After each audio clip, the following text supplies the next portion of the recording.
Hello YouTube, my name is Paul, hope you're all keeping well. Welcome back to a Sinclair Spectrum inspired pickup video. As you could probably tell by the t-shirt and by the description of the video. Don't know why I even say that, to be fair, because you already know what it is. 15 games to show you, some budget games, some full price games, a compilation, a couple of impulse pickups, games that I've never seen before. Look quite curious in terms of how they look and how they're presented. I thought I'd pick them up anyway for a decent price.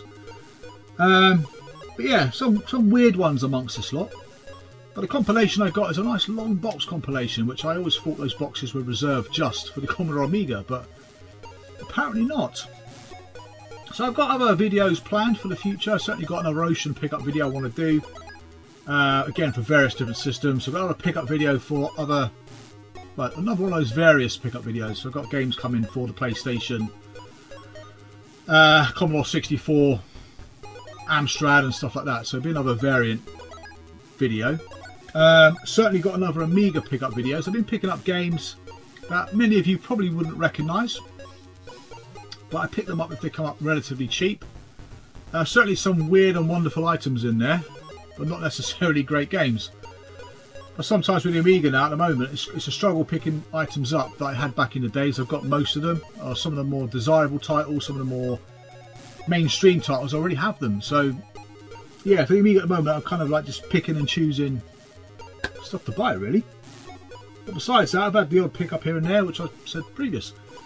Computer in the background, by the way, is an Atari ST, which is the STFM version, which is sat underneath a Mega ST E, with Rainbow Islands playing on the screen, just for those who weren't sure if they can actually see it behind.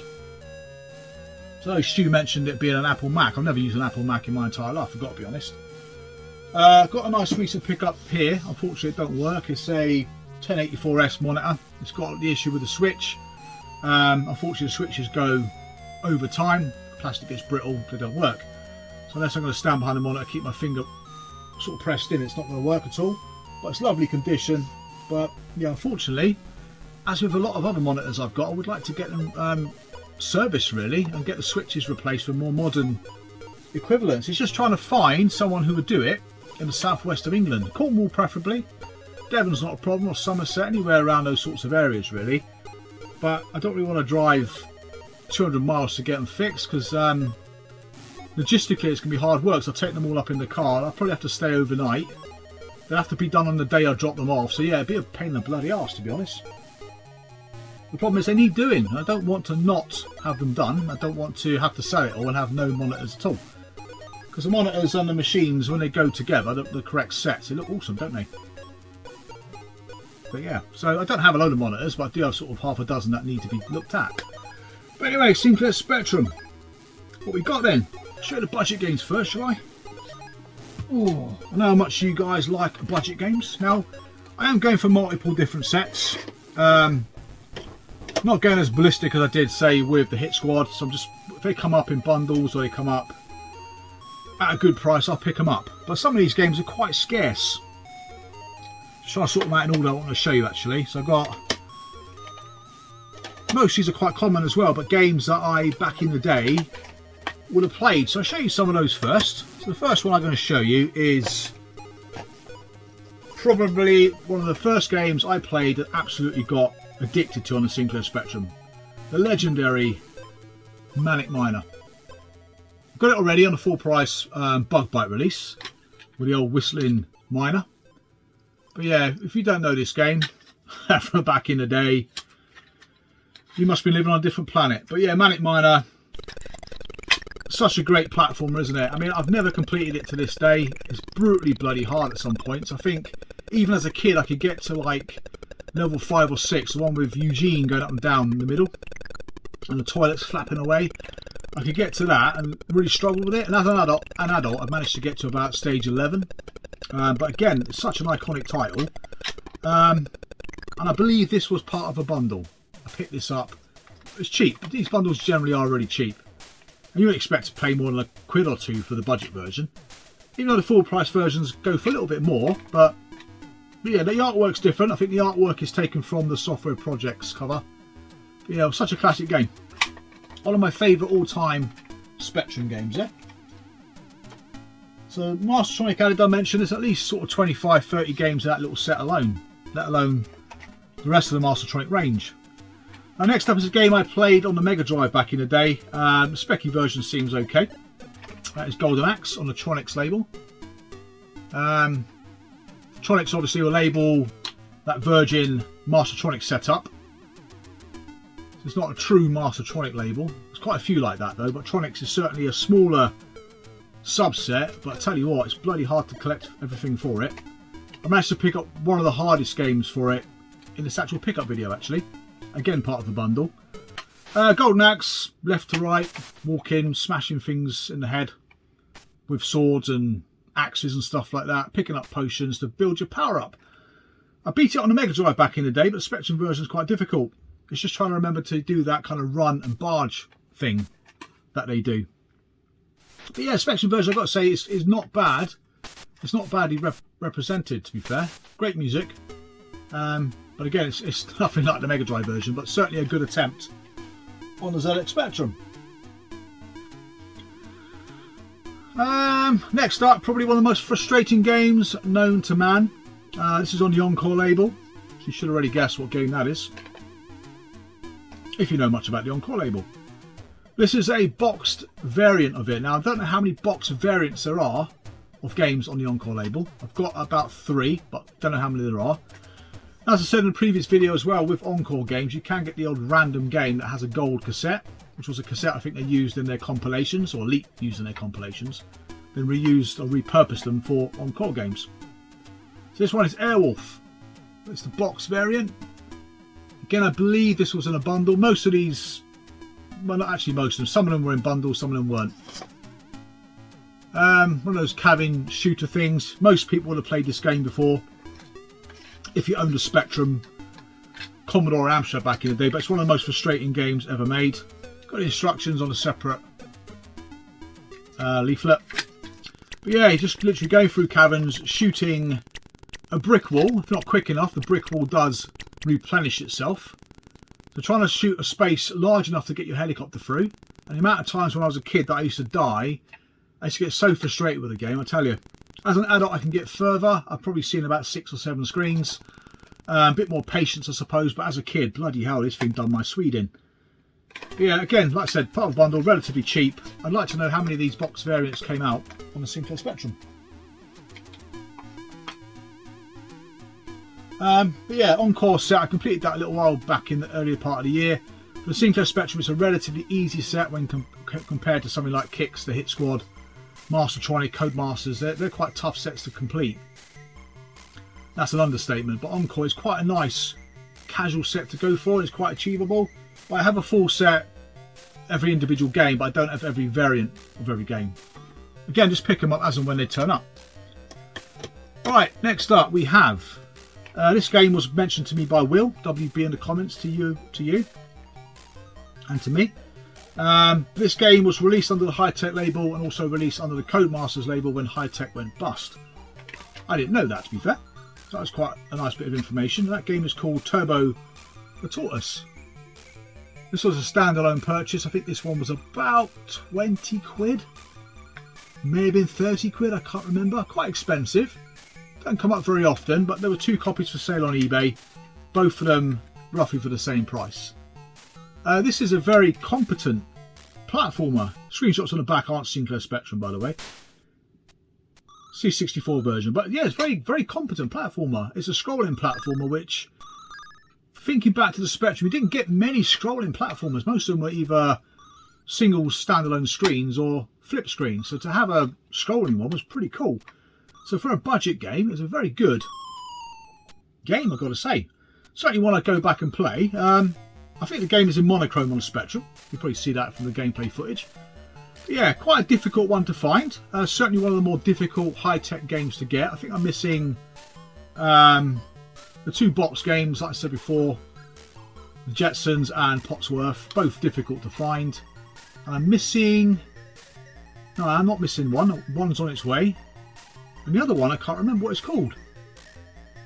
Wacky Races, which I always thought I had Wacky Races, but I don't. So yeah, So not too bad with the high-tech games, but yeah, the last two will prove to be quite difficult to pick up. Now next up is Alternative. Now Alternative is a large set consisting of different subsets like Summit, Winner, React. I think you've got Screen 7, Again, you've got Friendly Learning, there's bloody loads. But some subsets have really tough compilations to pick up, and some subsets like the Hit Squad, the compilations are easy to pick up, as are the Kicks compilations, besides I think one item. Alternative, unfortunately, has got probably 24 compilations that are generally very hard to find. So this one is one of those Foremost compilations. This is Foremost Thriller.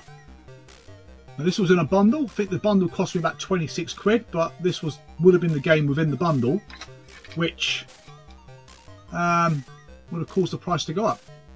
Now I think there's 17 of these on the Sinclair Spectrum. I now have 14. But the last 3 I've never seen before. They do exist. I've seen pictures on World Spectrum and stuff like that, assuming they're genuine pictures. So there's still 3 left to get.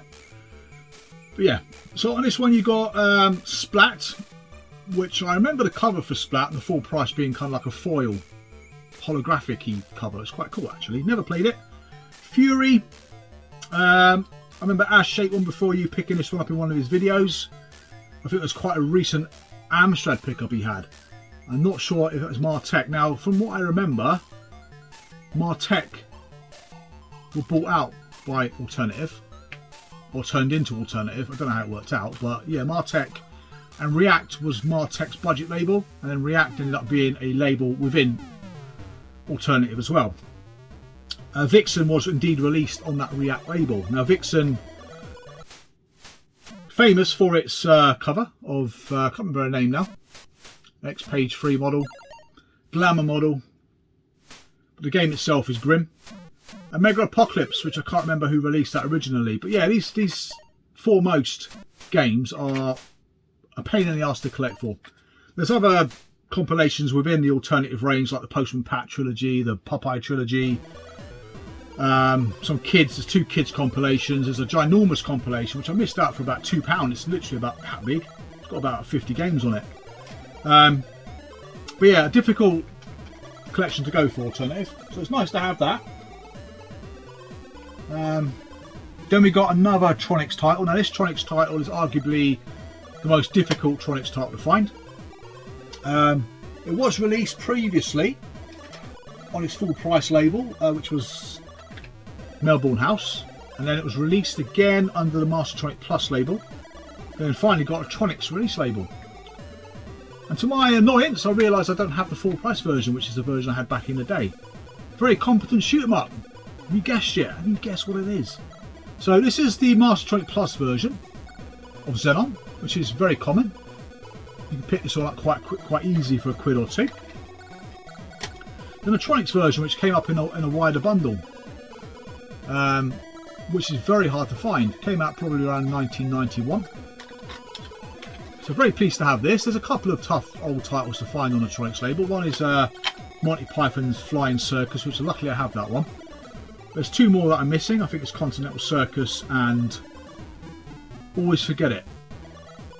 Always forget one. What the hell's wrong with me? But yeah, Xenon, if you don't know, is a very competent vertical shoot 'em up. It's in monochrome on the Spectrum. It's got an outstanding David Whittaker soundtrack.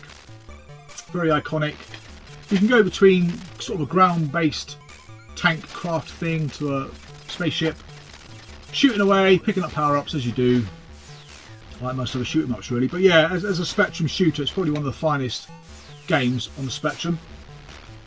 Certainly up there with the likes of Flying Shark, R-Type and stuff like that. But yes, brilliant. So really pleased to have that. Again, I've got no idea what its value would be. The whole bundle was like about £140 or something like that. But I did have some nice Codemasters games, which I don't collect Codemasters on the Sinclair Spectrum. Certainly not going down that road. Christ, I think the Hit Squad's bad enough. Now the next one, again part of the wider Mastertronic range, and that is a game called How to Be a Complete Bastard. It's the flippy variant. I think it only came out as a flippy variant. This one was about 20 quid. Now quite a difficult one to get. I do believe Colin's Mastertronic book may have some bearing on some of these prices. It's not, I wouldn't say it's rare, it's just a bit uncommon.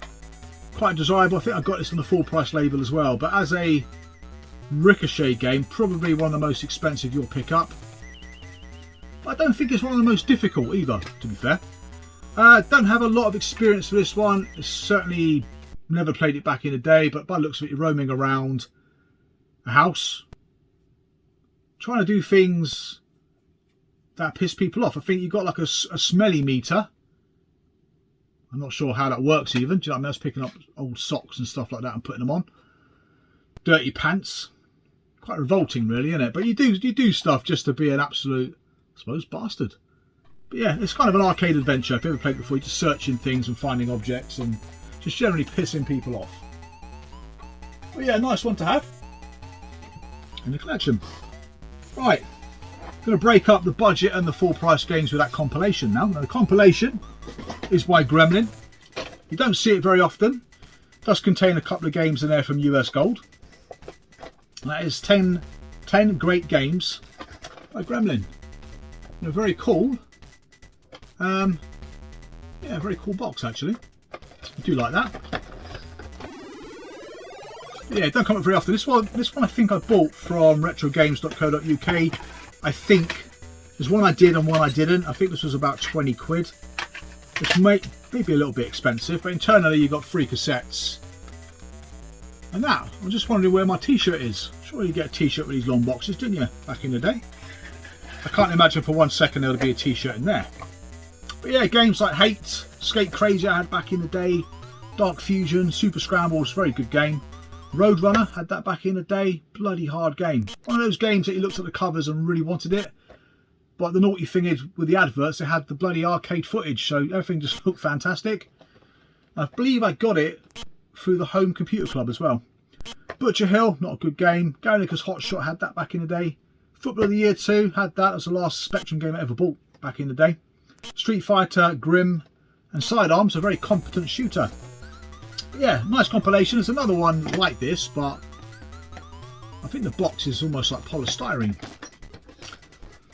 That was a bit different too. Right, full price.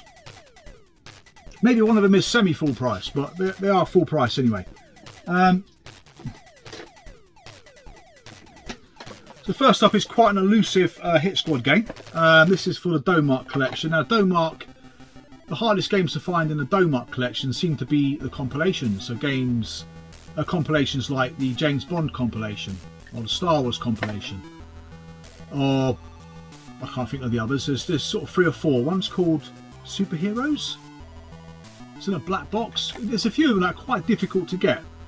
But the standalone games don't seem that bad. And this one is actually quite elusive, surprisingly. And that's Stunt Runner.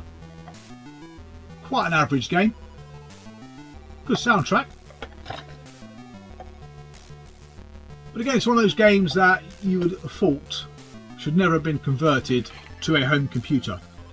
It's done slightly differently on the Spectrum, whereas it's all isometric rather than being 3D. Sometimes the levels look like spiders' webs. Yeah, it's not the best to look at. Good sound. Hasn't really got a great sense of speed, to be fair. The missus was pretty unimpressed with it when she walked in, seeing me playing it. She normally is, to be fair, when it comes to games. Unimpressed. But it certainly doesn't look like the screenshots on the back of that box. Not at all. But yeah, again, I think this game was cheap. Normally, when it comes up, it does go for a couple of quid. It's not an expensive game. It's just one that don't come up very often. And Domark didn't really make that many great games on the Spectrum, especially later on. A lot of their conversions were quite average, to be fair. But yeah, Stunt Runner. Then we have a semi-budget game. Now, I'm not sure this is a semi-budget game, or this was a game that came out full price. I remember the reviews in Sinclair User. Very difficult, again title to get, again part of the alternative range, and that is Operation Hormuz. This was re-released on the alternative label and released full price under the Again label. Very grim game, to be fair. Internally, you got instructions are a little booklet. Usually inside it does advertise other again games. I think I'm only missing Gilbert. I don't know what it's called. It's called Gilbert or something. It's got a green blob on the front. But I'm missing that one. Now this game is reminded me a little bit of something like Harrier Attack. Just everything has got bigger graphics. Yeah, she's shooting planes out the sky, dropping bombs on ships. So yeah, it pretty much is a Harrier Attack clone from what I've seen of it. It just doesn't seem to play that well. It's either that or I'm bloody crap at it. But yeah, it's not a great. I don't think it was a great game. But yeah, it's a very hard to find game. I'm really pleased to have that. I'm not sure what that cost me. I got a feeling that was about £15, I think. Right, next up we've got a Gremlin game. Now this is a brutally hard subset to go for. Some very hard full price games to find, to be fair. This one I picked up again from retrogames.co.uk, and that's Blood Valley. This was about 20 quid. Again, it's a bit of a strange one. You don't see it very often. It's probably not worth 20 quid, but like I said, you don't see it very often. I can't remember what this thing's based on. It's based on a book. A bit of plastic just falling out of the bloody box. So I'm not sure it's based on a book or what, but it's kind of an RPG style game. So that was a bit of a shocker when I loaded it up. Little sprites running around. I'm not really sure what to do without reading the book, how to play the game. But yeah, I don't remember it back in the day. I don't remember any reviews for it or anything like that. Came out in 1987 as well, so yeah, I might have to look that one up. But yeah, I couldn't work out what to do. I was bashing things and died quite quickly. So, shame really, but yeah, quite obscure Gremlin title, that one.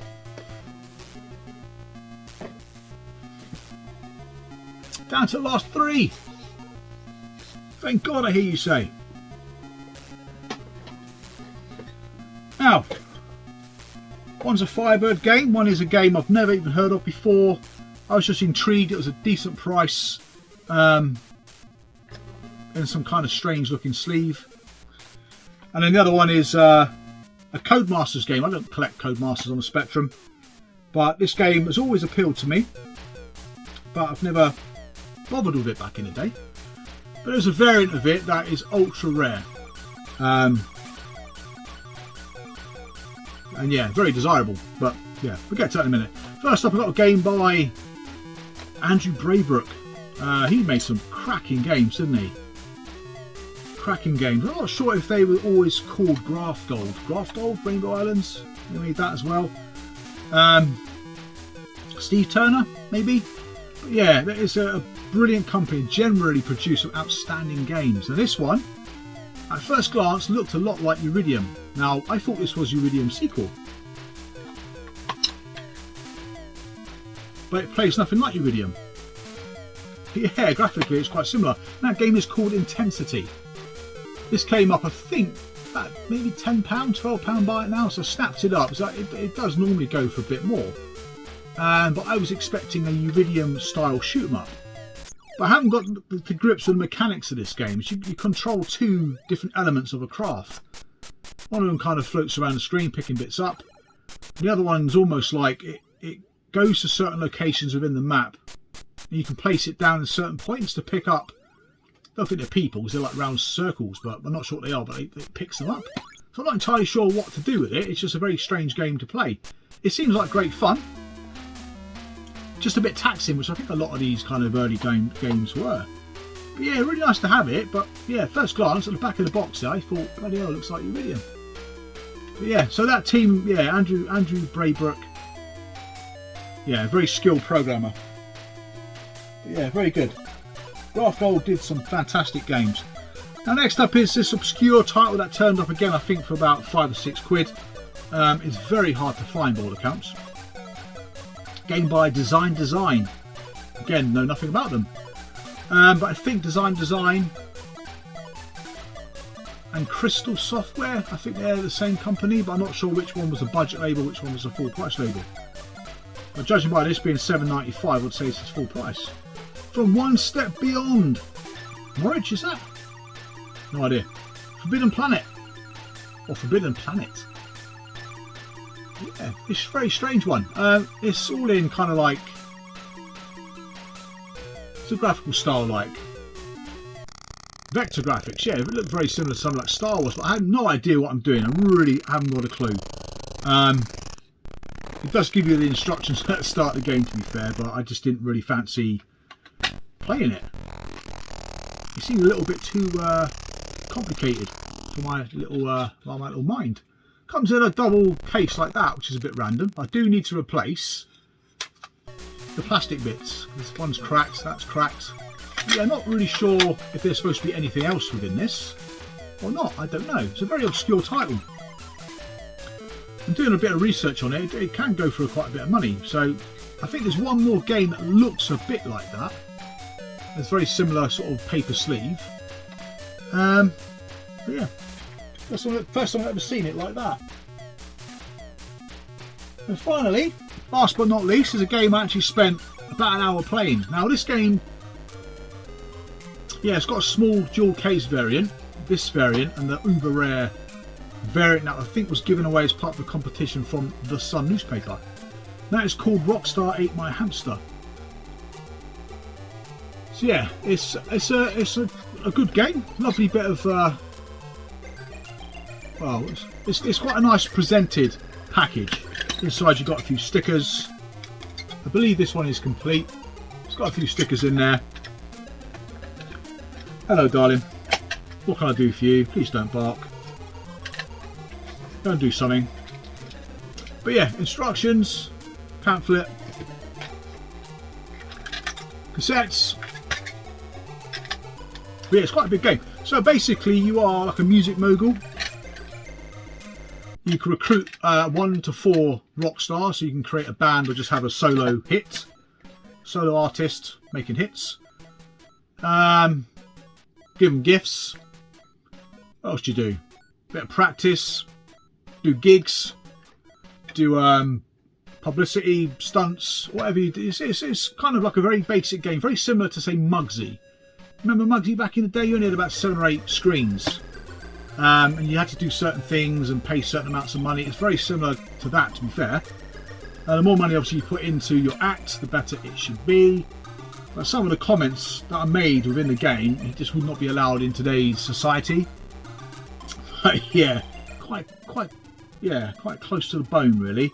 But yeah, nice to have that. I think that was about 30 quid. I can't remember. I bought this one about 6 months ago now. But you've got a smaller dual case version which normally goes for a lot less, and you've got the one that I've never seen before. I've only ever seen pictures that says The Sun instead of The Stun. And I believe it is called Rockstar Goes Bizarre. Probably one of the rarest games you'll find, not just on the Codemasters label, but on any label on the Sinclair Spectrum. So yeah, that's it for my pickups. So yeah, some decent games there, some nice anomalies, especially the budget stuff I'm quite pleased with. Some of those games are quite hard to get. That's it. Like I said, I've got other pickup videos to do. Amiga, Ocean, the various video. I want to try and get my ST collection video done in the not too distant future. Another Amiga Power video I'm trying to make at the minute as well. I've only got three or four left of them to do, to be fair, and that'll be kind of it for those. Won't be doing those anymore.